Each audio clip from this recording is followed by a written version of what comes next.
Here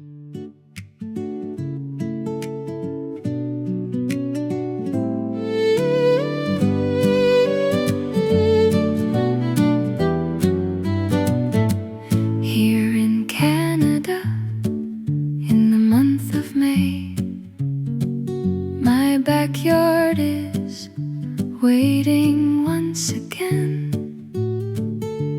digging into the cold earth, blowing away the dry leaves at the corner.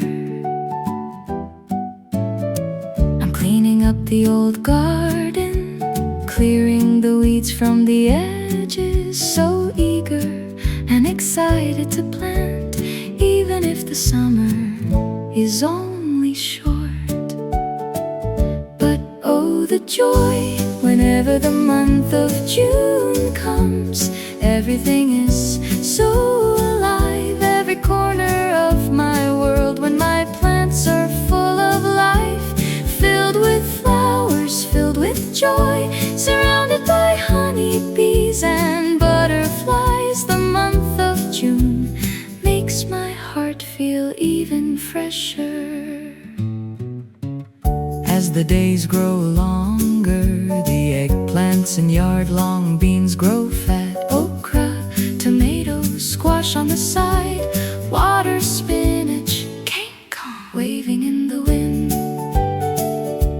It truly is a wonderful feeling. It gives me energy, strength, and inspiration, especially when the harvest is plenty.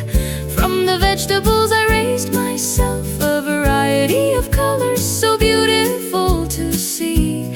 Our backyard looks just like a Bahay Kubo.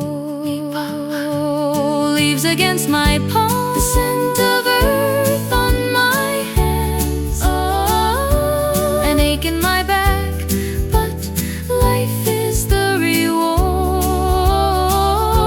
Every seed, a promise to the stomach, a meal to share, to give to friends and the ones I love. That's why there's such joy